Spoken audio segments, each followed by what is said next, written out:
తెలుగు రాష్ట్రాల్లో పత్తి పైరు వివిధ దశల్లో ఉంది. కొన్ని చోట్ల 20 నుంచి 25 రోజుల దశలో ఉండగా ముందుగా వేసిన ప్రాంతాల్లో 40 నుంచి 60 రోజుల వరకు ఉంది. అయితే పత్తిలో విడతల వారీగా వేయాల్సిన ఎరువులు, ప్రస్తుత పరిస్థితుల్లో ఆశించే రసం పీల్చే పురుగుల నివారణ గురించి రైతులకు తెలియజేస్తున్నారు సంగారెడ్డి జిల్లా తెలంగాణ రైతు విజ్ఞాన కేంద్రం కోఆర్డినేటర్ అరుణ.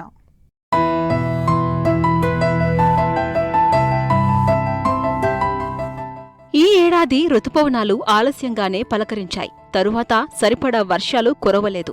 ముందుగా వేసిన పత్తి గింజలు కొన్ని చోట్ల ఎండిపోగా మళ్లీ వేశారు.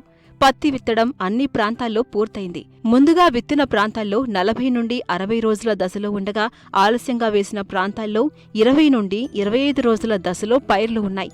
అయితే కొన్ని చోట్ల బెట్టకు గురవుతున్నాయి. ప్రస్తుతం ఉన్న వాతావరణ పరిస్థితుల్లో చాలా చోట్ల రసం పీల్చే పురుగులు ఆశించాయి. అయితే పత్తిలో సమగ్ర ఎరువుల యాజమాన్యం, రసం పీల్చే పురుగుల నివారణను ఏ విధంగా చేపట్టాలో రైతులకు తెలియజేస్తున్నారు సంగారెడ్డి జిల్లా తెలంగాణ రైతు విజ్ఞాన కేంద్రం కోఆర్డినేటర్ అరుణ.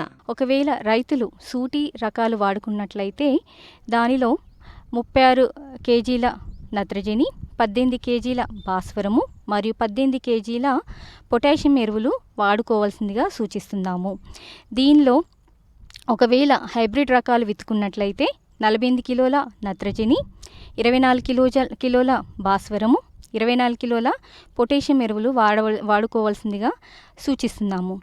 దీనిలో ఈ పంటలో భాస్వరం ఎరువులు అంటే ఈ పంట అనే కాదు, ఏ పంటలో అయినా భాస్వరం ఎరువులను మనము ఆఖరి దుక్కిలో వేసుకోవాల్సిందిగా రైతులకు సూచిస్తున్నాము. సూటి రకాలు రైతులు వేసుకున్నట్లయితే 3 దశలుగా నత్రజని మరియు పొటాషియం ఎరువులను విభజించి వేసుకోవాల్సి ఉంటుంది.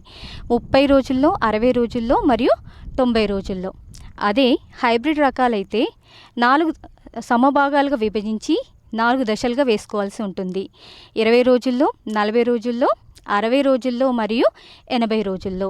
మరి ఏ విధంగా వేసుకోవాలి? ఇప్పుడు ఒకవేళ నత్రజనిని మనం యూరియా రూపంలో వేయాలనుకుంటే ప్రతి దశలో 25 కిలోలు వేసుకోవాల్సి ఉంటుంది. అదే పొటాషియం ఎరువులు అనుకోండి, అది మ్యూరేట్ ఆఫ్ పొటాష్ రూపంలో వేసుకున్నట్లయితే ప్రతి దశలో 10 కిలోలు వేసుకోవాల్సిందిగా రైతులను కి తెలియజేయడం జరుగుతుంది. ఇది ఎరువుల యాజమాన్యము పత్తి పంటలో ఈ విధంగా ఉంది.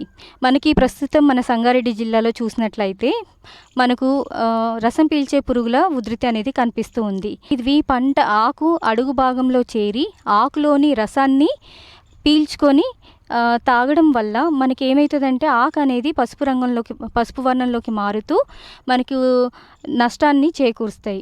రసం పీల్చే పురుగులు మీరు గమనించినట్లయితే దీనికి మనము సిఫారసు చేసే మందులు ఏంటంటే వేప నూనె 1500 ppmది 5 మిల్లీలీటర్ల వేప నూనెను 1 లీటర్ నీటికి, అంటే ఎకరాకు వచ్చినట్లయితే 1 లీటర్ వేప నూనెను 200 లీటర్ల నీటిలో కలుపుకొని పిచికారీ చేసుకోవాలి. ఫిప్రోనిల్ అనే మందు కూడా మనకు మార్కెట్లో బాగా లభ్యమవుతుంది. ఇది 2 మిల్లీలీటర్లు లీటర్ నీటికి, లేదంటే 400 మిల్లీలీటర్లు 200 లీటర్ల నీటిలో కలుపుకొని ఎకరాకి పిచికారీ చేసుకోవచ్చు. ఈ మందు లభ్యత లేనట్లయితే ఫ్లోనిక్ యామిడ్ అనే మందు కూడా మనకు దొరుకుతూ ఉంటుంది.